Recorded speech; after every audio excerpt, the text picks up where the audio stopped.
Hi, Hey, sir. hey, how you doing? Great, sir. How are you doing? Good, good. You don't need to call me sir, by the way. That seems very strange. You can call me Suryaveer or Veer, whatever kind of suits you. All right, sir. I like, Um, I like how so, you can say it, sir. But okay. okay. So, the Student Alumni Interaction Cell, SAIC, TIT, is related to present before you our motivated talk show, that is Alumni Reflect. The Student Alumni Interaction Cell is an organization set up with an intent to encourage student alumni interaction with the students of TIT.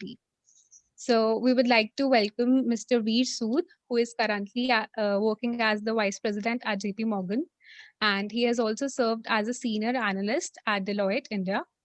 Very good afternoon, sir. We are very elated to have you here with us. Likewise. Thank you. How is London, sir? Yeah, it's good. The lockdown is still on, and there's not much you can do. But tomorrow, actually, the lockdown subsides. So there's a phased approach where they're taking to stop the lockdown. So tomorrow, you can technically non-essential stores as well as restaurants and bars in the outside area are allowed to open. So hopefully, from tomorrow, things become a little better. Sir, in India, the colleges are shut. Almost all the colleges are shut. So in London, are the colleges working? So they when they did the phased approach, the first phased approach, which happened on I think 29th of March or even before that, they opened schools as well as colleges, and then this is the second part on 12th April where they're going to open non-essential stores and like restaurants, bars outside. So yeah, they are open. It looks to be. Okay, sure, sir. We're very glad to have you. And now we're going to start with the formal interview. So I think Anshita can start. Sure, sure. Yes, sir. So the first question is that when you joined the college, what were your first expectations and how did it eventually turn out? That's an interesting question. So, um, I think my first expectations were because I was more or less born and brought up in Delhi and I shifted to Patiala. So, expectations were very like it's just going to be studies, studies, studies, and I'll have to come back to Delhi a lot and continue kind of doing the social friendship bit in Delhi. But it didn't turn out like that because I made a lot of like really close friends, a lot of extracurricular activities, which I'll get into, which we did in Thapar, which I was not expecting at all, considering I thought that going from Delhi to Patiala, it would not be that much, but it was. And then I think the studying part was obviously always expected. So yeah, means the extracurricular and the extra amount of friendships and like amount of fun which I eventually had, I was not expecting. So I would say that's a great way of it turning out. All right. Great. So are you in contact with your friends like you had in college? So yeah, some of them for sure. I actually had a call with one of my friends who was actually part of my band when I was in Thapar today in the morning itself. So he's one who I'm very, very close with still. We almost talk every day. And other friends as well. I'm like not in constant contact, but we speak at least some of them I speak once in a month or something like that, two, three of those like that, and the rest sometimes I try and meet them once a year. So about I would say six, seven of them I'm still in contact with, which is not that bad after 10 years of college getting over. So That's great, sir. Like, what was the band you were talking about? we had a music band. It was called Torsion. So we started in 2007, 2008. So there were more or less four people. I don't know if you're going to invite any of them to this as well, but one of them was Shiv Trisal. He's also in America. He's in Okay. America right now. He's in Wharton. He did Wharton, and then I think he works at some aeronautical company now. And there was another guy called Kshitij Lakhanpal. He's the person who I spoke to in the morning. He was the drummer of our band. And then Akshay Mittal was another person who was the rhythm guitarist while I was the singer. So we used to just do like rock in short, alternate rock, and we performed in lots of the kind of fests which used to happen in Thapar. So it was like, I think Saturnalia and another one, I've forgotten the name, with A, where we performed, and we opened for Jal, and then we traveled a little bit to IIM Lucknow and NIT Jalandhar and did some gigs there. So yeah, that was basically what was the band and what we did with it. That's very interesting. So coming to the next question, was there any specific reason for choosing computer engineering? I think yes. I actually, in my school, just a step back, even before school, I started making websites when I was very young. I was like maybe 10 or 11. Right now, I think everyone's making websites at 10 or 11, if I'm not mistaken. But at that time, not many people were doing it. So I used to use Front Page and Adobe and very simple stuff at that time.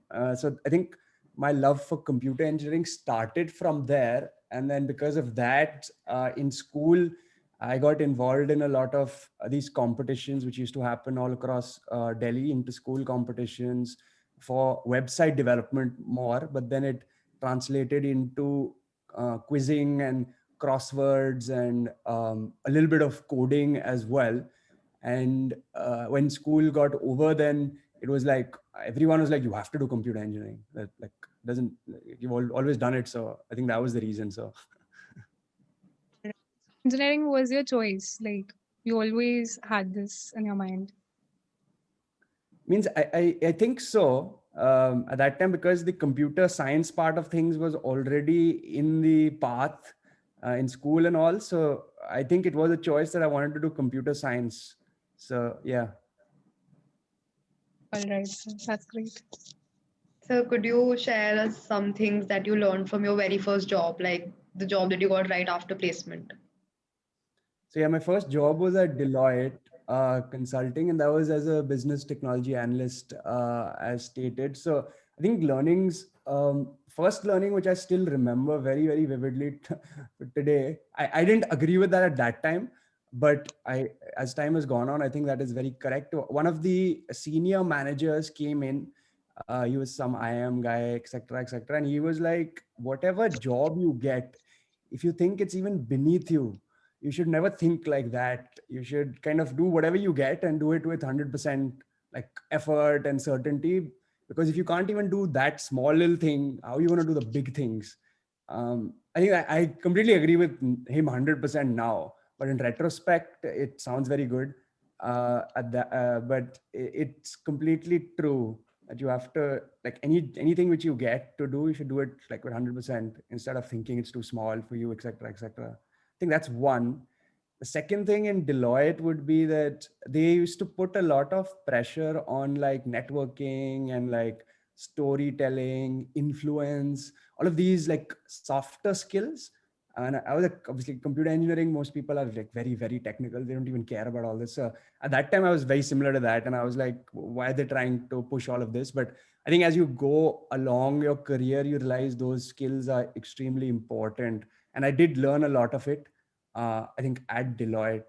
So I think to summarize, I think these two things are something which for sure stand out.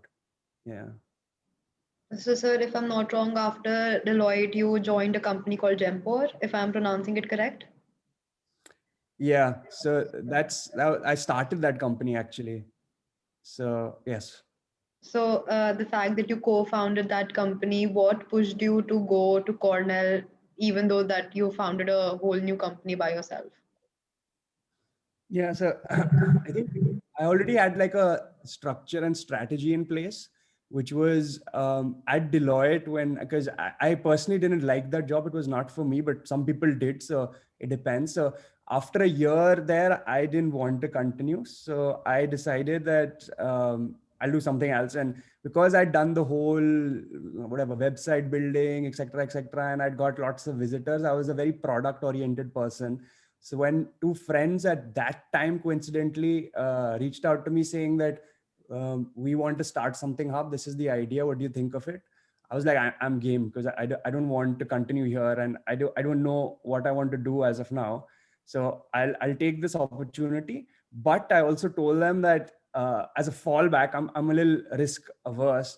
I will continue kind of studying for GRE and like doing that on the side, it's a great kind of time to do that, where I can do my company, and on the side I'll get some time to do the GRE bit. And then if the company doesn't do as we expect it to be, then I will just head off abroad. So that's kind of it. So what was your experience with the whole startup? Because I think the startup is something that everybody is getting into these days, especially. So what was your experience there?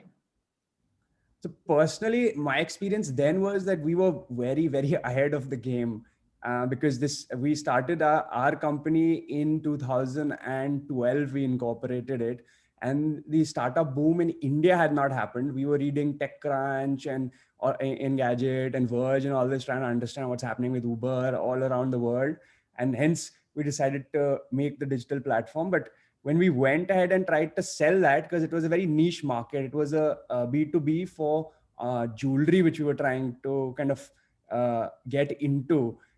The jewelry industry is so disorganized that firstly, the startup boom had not happened. So they didn't understand what we're trying to do with this website portal, this, that, this. And secondly, because it's so disorganized, they thought that it even can't be done. So personally, it was a great experience to understand the business aspect of things, trying to convince customers, trying to make them see what we're trying to do, etc. But I think we were just ahead. We're too ahead of the game. For anyone who's doing the startups these days, it's a little different, because if that's kind of known, everyone's disrupting all the industries with particular technology solutions. So I think it's a different world now, where even businesses and consumers understand it. So I would say that you should do that, like continue trying to change. Right. Right, sir. Can you explain a little about your course that you pursued and the whole admission process for the master's degree? Yeah, sure. So I did an MEng in computer engineering. It's not exactly MS, it's Masters in Engineering. It's a 1-year course, but it's still got the same, you can say if you're looking for jobs, etc., the whole visa process is exactly the same. You get whatever, 12 months OPT, and then you get 24 months extension after that. So all of that is still there. If anyone's looking to go abroad, they might be understanding what I'm talking about. And the course was a mixture. So it's a core computer science course, but I can say that the university and the course was a mixture of computer science and a lot of entrepreneurship mixed with it. So they had a lot of startup courses inside that, a lot of product management courses. We even had courses to start our own company up and then pitch it to VCs. So I would say it's a mixture of a lot of computer science. So you could take any ML, AI, blockchain. There were so many courses which were really technical. Plus, you could mix it up with really entrepreneur-based courses. So that was very, very interesting to me. That's why I took that up. So that's the part where what the course is and what all was happening with that. The admission process was like any admission process for a master's course. I think it's still the same, which you have to obviously get your GRE in place, get your TOEFL in place, get your transcripts, get your recommendation letters, get your statement of purpose, and that'll be more or less applied to the university with all of this. All right, sir. According to you, what will you recommend? Going for masters directly or gaining some experience beforehand? So it depends on person to person personally, but I would, because I did the work experience first. So work experience sort of helps a little bit. So if you have like a 1 or 2 year work experience, you understand how the industry works, what you like, what you don't like, all of that. So when you go for the master's course, you're a little more mature to kind of look for those jobs, or like, I don't know, get into a startup or whatever you want to do. So I would personally recommend getting a few years of work experience, not too much as well, and then going for it. But I know a lot of people who did direct as well, and that has its pros, because you're in the groove of studying, which is something which I realized, that if you're like not studying all the time, and then you don't study, and then you go to work 2 years and you come back, to studying, it takes a while to kind of ramp up again. So yeah. So to summarize, I would say get the work experience, and because it'll help you just holistically understand what you want to do with your life. But even going directly is not a bad idea because it has its pros. So, sir, there are a lot of courses that require work experience beforehand, and then there are some courses that you can directly approach. So, what about your course? Did it require work experience, or was it just your choice? It was just my choice. My course, Masters in Computer Science, had a lot of people who had barely any work experience come there. Okay. So, according to our research, we got to know that you were interning at a company called AOL while you were in Cornell University. So, how did you manage being in a foreign nation, being in a university, and working at a company as well?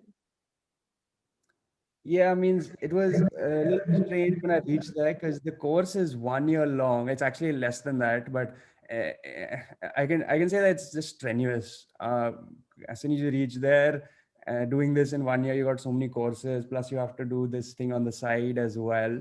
So I can't comment how manage it. It's just when you reach there, then you figure out things and how to kind of juggle things and not sleep that much and kind of do some time management on that.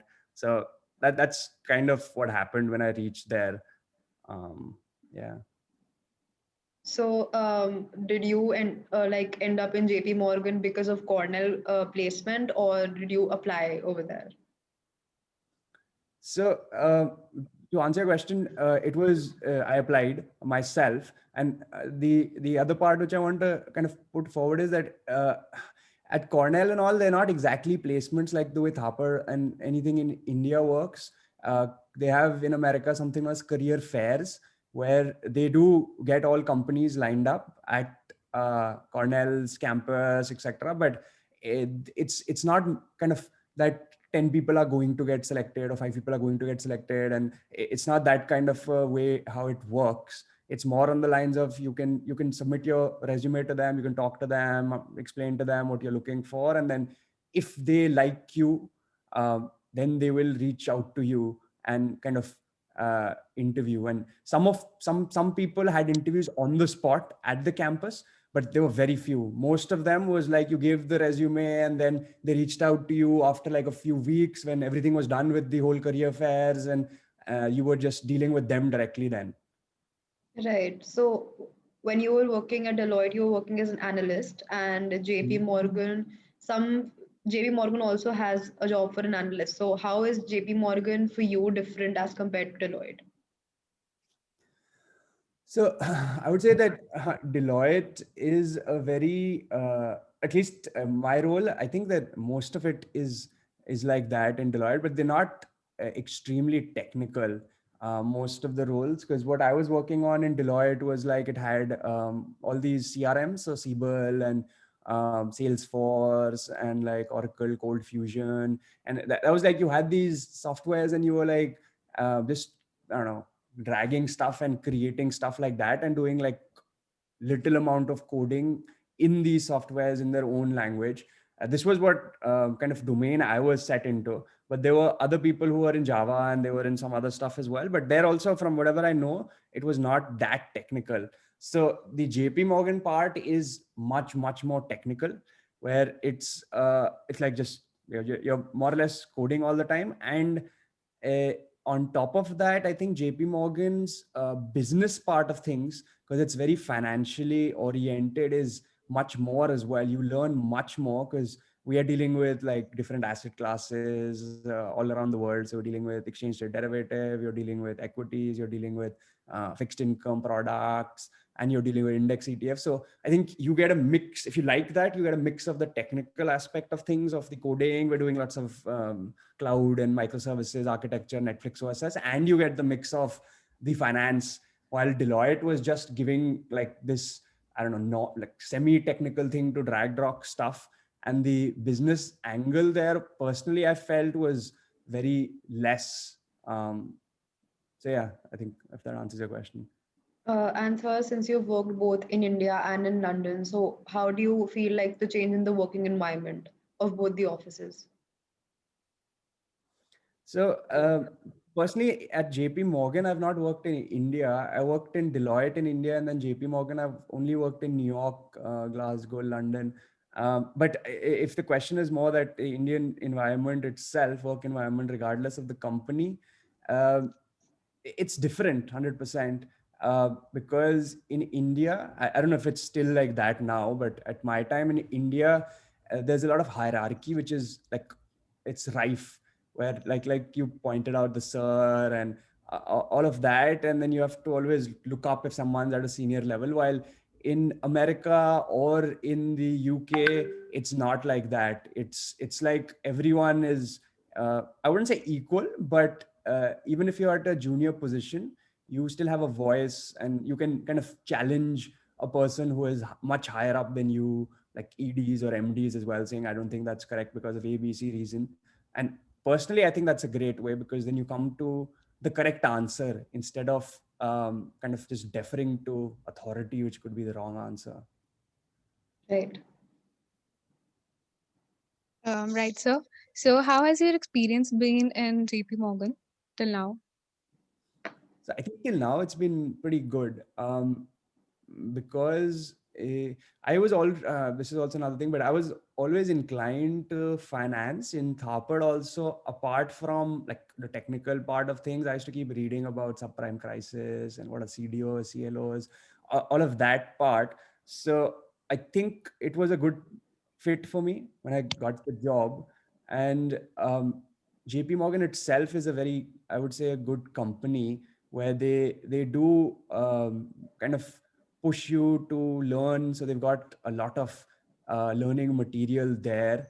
Like cloud trainings are always present. They've got different plural site trainings which are there. They'll pay for your AWS cloud training courses. They push like crazy, because they're spending about $10 billion a year just on tech. So that's, I think, one where it's been very good. I think the second is that it's allowed a lot of mobility. I think JP Morgan, so if anyone likes to kind of shift and travel, that's why the places which I've mentioned, I think it's because of JP Morgan allowing me to do that. I was first in New York with JP Morgan, then I had lots of visa issues, etc. So they in short said, why don't you shift to Glasgow at that time? And then I shifted to Glasgow. They dealt with my visa issues there. And then I've been in London for like a year now. During the COVID times, they had no issues with that as well. And then even if I wanted to go back to New York and work from there for a month or anything like that, they're like, we have no issues. Like you can work, no issues at all. I think that's the other thing where the experience has kind of really been good, because they allow this mobility. Um, I think that's kind of it. I think the learning is very good. They push people for technology and keep learning. And then second has been the culture and the mobility part of things, which they kind of push.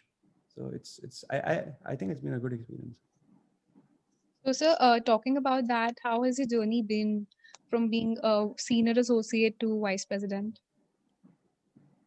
Yeah, it's been good. It means I don't know how the journey is, because any promotion, at least in JP Morgan, what happens is that you need to be a vice president, like doing the work and acting like a vice president before you are the vice president. Like any role like that. I'm giving an example of vice president, but if you're becoming an ED, you have to do the ED work almost for 1 or 2 years. Then they'll be like, now you're ED.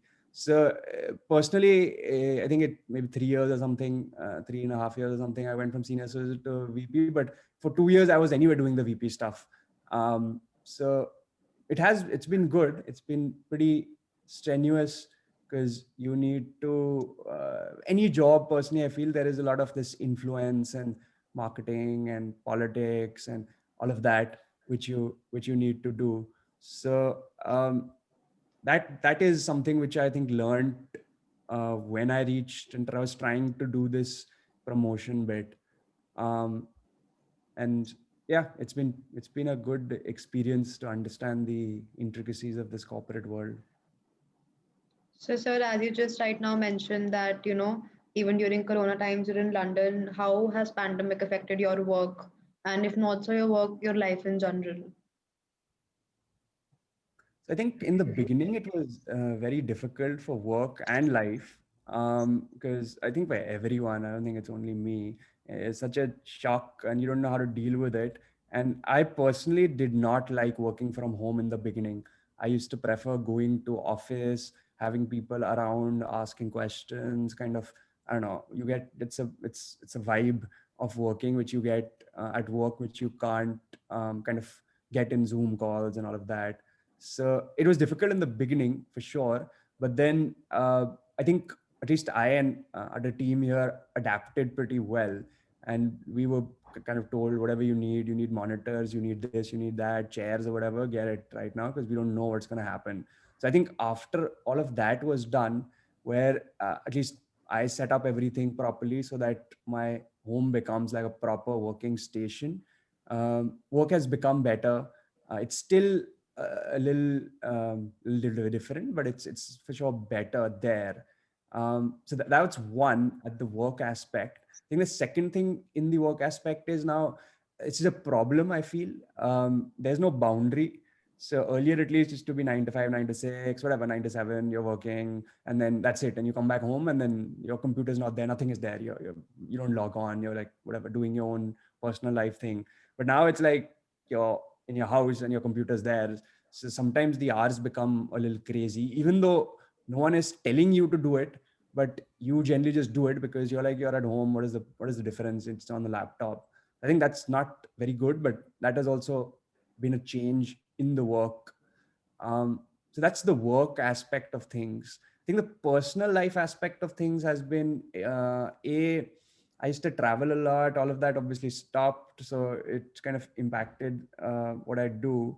And then B, it's just I think everyone's felt it mentally as well, personally. That how do you deal with this, etc., etc. You can't kind of unwind the way you used to earlier, go out, be with friends. So I think it's just been hard for everyone all around the world there. But I've found like coping mechanisms with running and I don't know, other stuff like that. So I think it's been okay.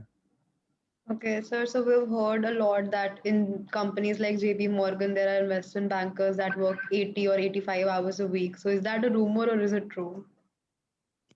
No, that's true. Investment banking bit 100%. The hours are ludicrous, and I have some friends who do investment banking, not at JP Morgan, but Goldman Sachs, etc. And that's where that thing is coming from more, that article about Goldman Sachs and them trying to push down on the 80 hours thing. And they do more than that. And some of my friends say that it's not even required. If it was required, maybe they'd be like, fine, we'll do the 80 hours. They like, we are sitting idle for lots of the time in the mornings, and then suddenly some work will come in the evenings, and then you're just working all night long just to finish some presentation or some kind of mergers and acquisition thing which you need to do. So it is true, but it's actually not needed, hence the pushback these days. So you're saying that they can actually have a personal life because they're set to work almost all the time and they have no spare room for personal life. So is I that think also they, true? yeah, I think based on my knowing and understanding from friends, because I'm not in the actual investment banking, I'm in the technical trading applications bit. That's a little different, but from vicariously speaking to them and understanding their thought process is that yes, we don't need to kind of work all the time the way you're doing and telling us to do. Right. All right. So, talking about that, how does your typical day at work look like? Like, do you have time for your personal stuff? Uh, the year also, I think the country makes a huge difference, because I was in New York earlier, and New York has this vibe of you're like, your work is your life, so your identity is just your work. So most people there try and not have that much of a personal life, or they can't because everyone's life is their work.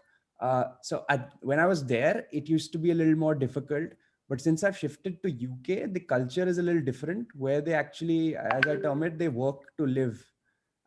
So they have this work-life balance. They push back. I never knew this, but my managers, they push back if anyone says, why don't you work on this weekend or whatever, they're pushing back saying, no, they have to take time off. They have, if they have holidays already lined up, we're not canceling those holidays. So to your question, I think New York, it was a little different.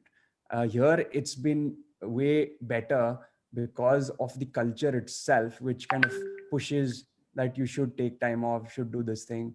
And my daily routine is more or less, I think 9:30, you get on to first stand up, because we are an agile company. So give a update, and then most of the times I just have meetings till about 4:35. I've just got meetings after meetings. And then after that is when I get maybe 2-3 hours of actual work done, where I'm either coding or I'm doing some requirements gathering, trying to understand what is happening. So I do get done by about 6:37. And then after that, it's just whatever I want to. Right. All right. So we'll begin with college-based questions. So what was the unique selling point of Thapar to you? I think it was just personally ranking was the unique selling point 100%. I had applied to obviously everyone does the IITs and the DCs and all. So IIT didn't happen. DC, I didn't get the course I was looking for there. I would have preferred that to be in Delhi. And then below that, it was just Thapar. I didn't apply to PEC or any other college. So when Thapar happened, then I was like, this is it. All right. So are there any specific experiences in college that you would like to relive? I think the band bit which I mentioned earlier, 100%. My hair's again gone back to my band days, considering the saloons are all shut. But that for sure, that was like pretty great experience to, I think, have again. Apart from that, yeah, means when you kind of grow old, you always reminiscence and want to go back, because life is much simpler when you're in college. So uh, anything like hostel life would be something which you would want to kind of relive again, and the parties which happened in the hostel underneath the kind of uh, uh, without the guards knowing and all that stuff. So I think all of that for sure I would like to relive. So talking about that, do you have any fun hostel stories to share with us? I think there's so many stories, but I think there was a general theme, which was that we used to like I would say that I was part of this group, which was like you could call them drunkards in short. So they used to just in H hostel, we used to have these strange. I think it was almost alternate days. They used to be having parties, and music used to be blaring, like Punjabi music is going on and on and on. We're playing, and then they're just everyone's just drinking like crazy, and then I don't know, having fun. So that's kind of, I would say there's so many of those stories that I'll just say this was the theme which used to happen, and this was like for a year. I think this was all that used to happen in the beginning. All right. So would you say that just Thapar, not Cornell, played a very important part in shaping your career, what it is right now? I think, yeah, for sure. Because I think Thapar itself, because I think when you come to Thapar, the education is good. Some teachers are really, really good. So that really helps. Like I don't know if Maninder is still there, Pratik Bhatia is still there. Those guys are really good teachers and they care, etc.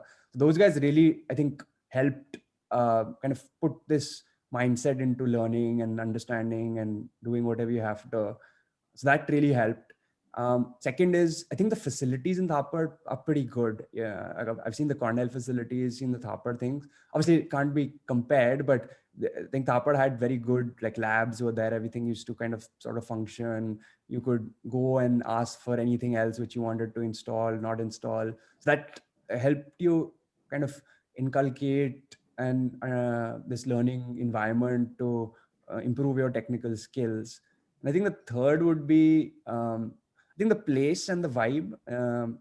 This is not very, I would say, educational, but it's just that the Punjabi, all of that, right? A little ruggedness and all of that, which comes from Patiala, which I think you guys would be seeing there.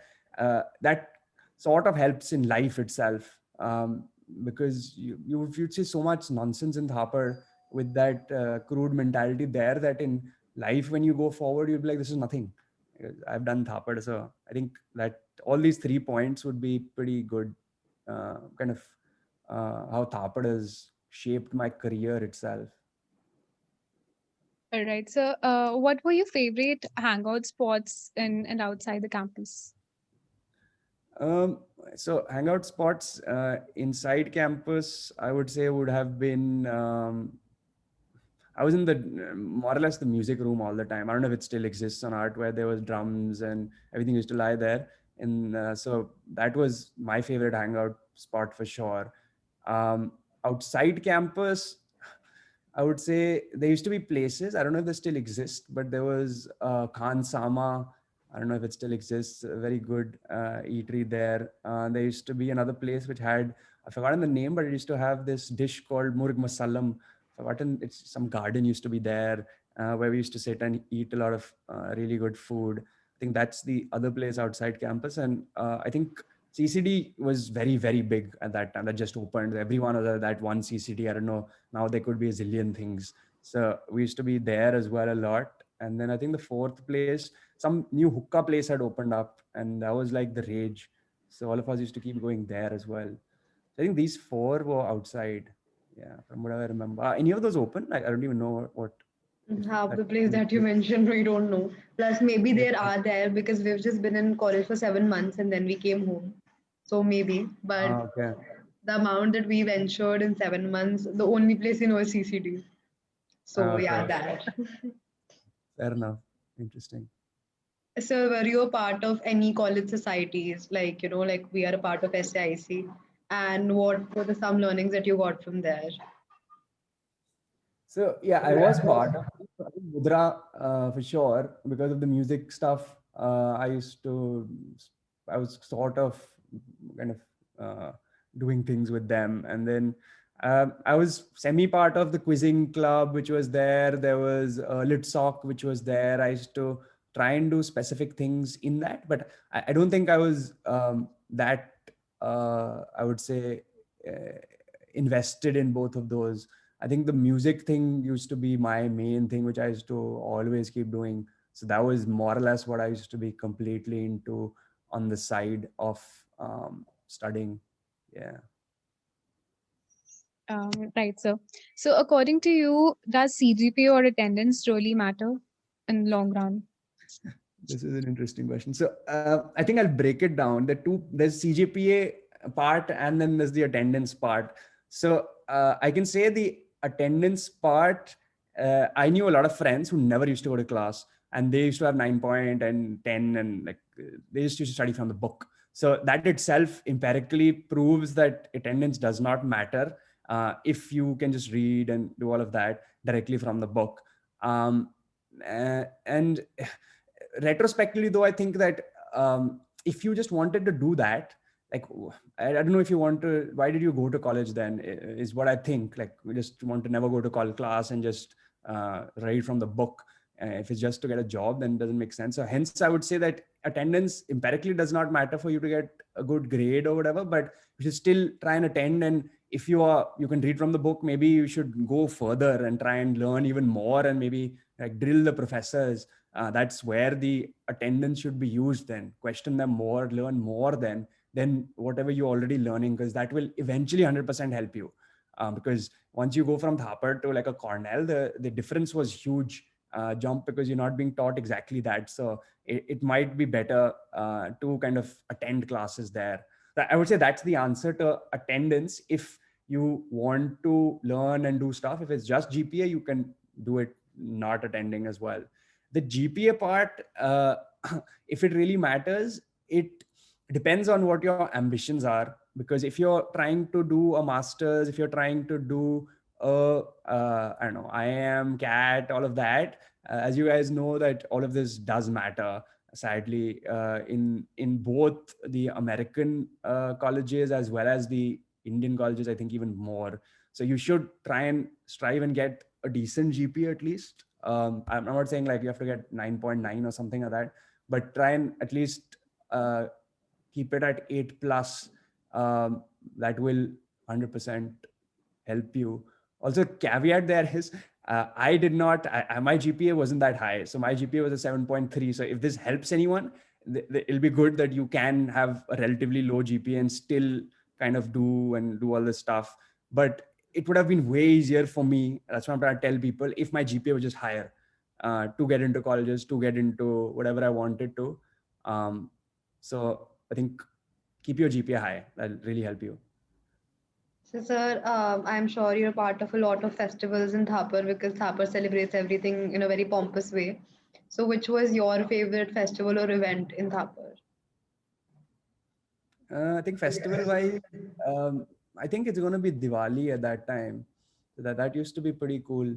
And Holi as well. I think both of those it used to become a different place completely. So yeah. So you guys had like a holy celebration because we did not. Okay.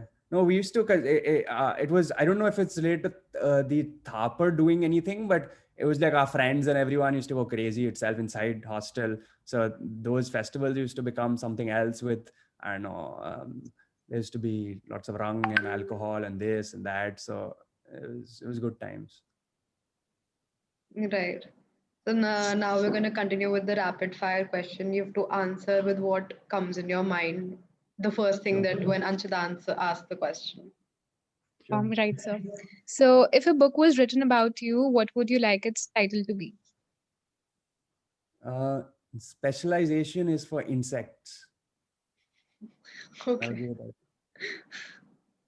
If you're not working, how do you like to spend your time? I think exercising, like running. I'm a huge runner.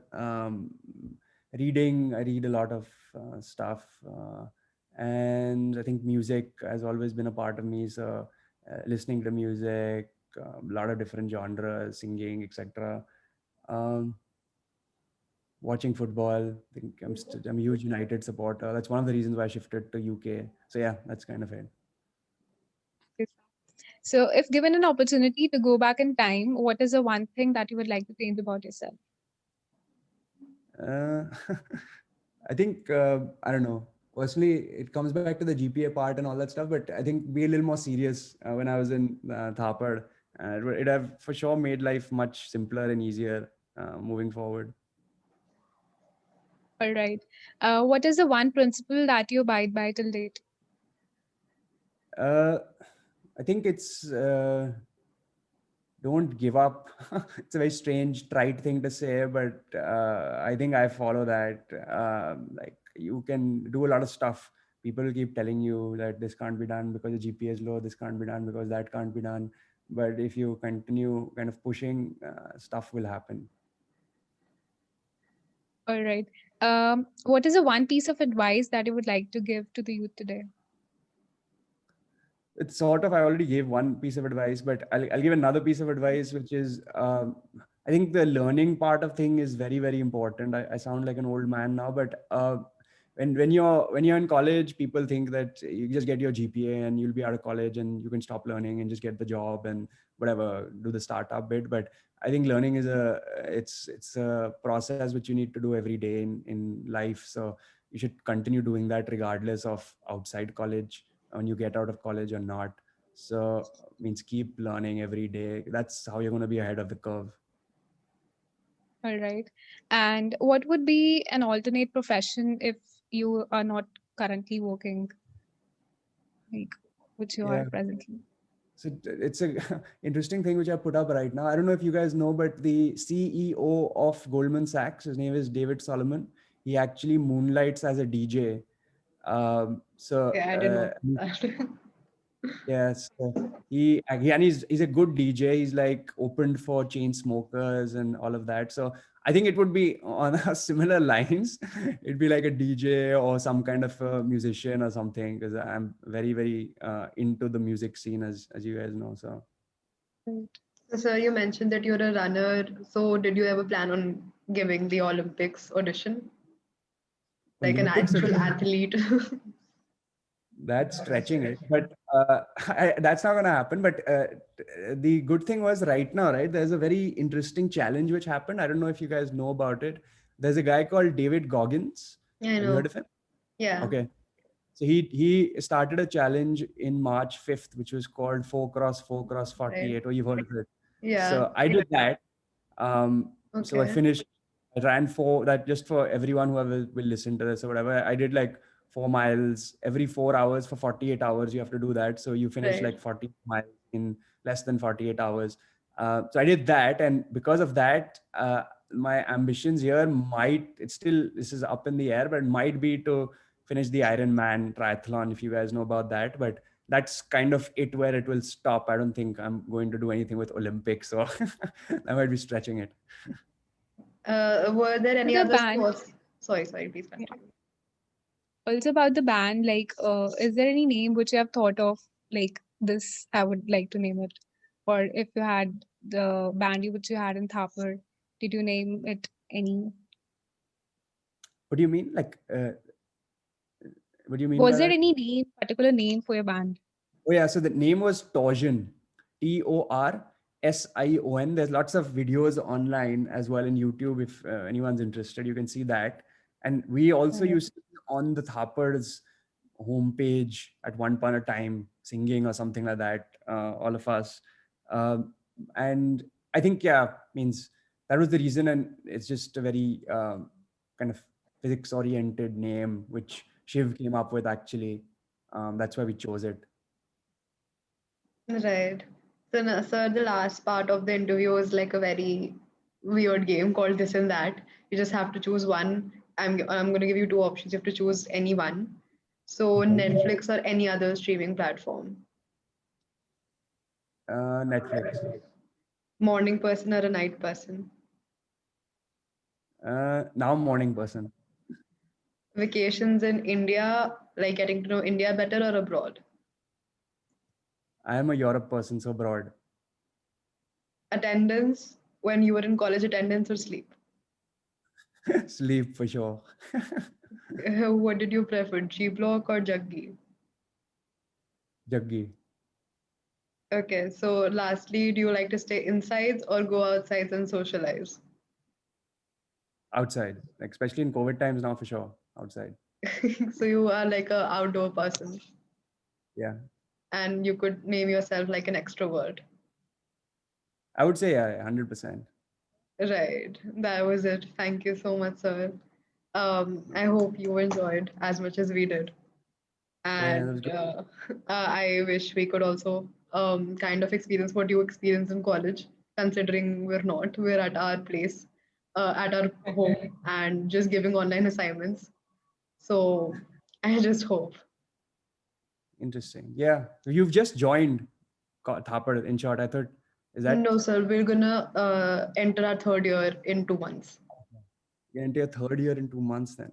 Yeah. Interesting. We Okay. So just we spent came, 7 months in college.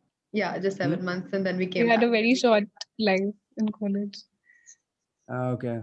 Yeah, that's true. You were 7 months and then you've been working from, like, studying from home and giving assignments from home, etc. So that's interesting. How's that been though? Like, for you guys, let me become the interviewer right now. It's been very bad. Obviously, we don't get any sort of no labs. So I am a ECE graduate, so I have manufacturing labs, and I have a lot of like the buggy project. It's all very physical, and I can't do that. I have to literally just watch videos and explain myself what they're doing. So if I even want to try to score a job in manufacturing, that will be my weak spot because I don't know how machines work or anything work. Did not do anything practical. So that's how my engineering has been. Everything is pretty much on the laptop.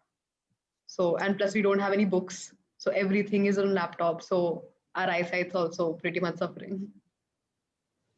Yeah. Also, like, we are only given assignments, so it's more of like there will be one assignment which a person will do and everybody would copy that assignment and submit. So it's not, there's no learning basically. And Like, that's the college we problem. had vibers and everything. Yeah, fair enough. How are you guys doing in this pandemic? Because I think the numbers are increasing again in India, so it's becoming worse. Yeah, yesterday there There's a was good 1,58,000 cases. Yeah, exactly. So are you people in Punjab? Where you based right now? Or are you in Delhi? Where are you? I'm from Punjab. I am from Okay. Gurgaon. Okay, so you're in Gurgaon and Delhi, because yeah, Delhi numbers are increasing drastically. I know because my parents are sitting there.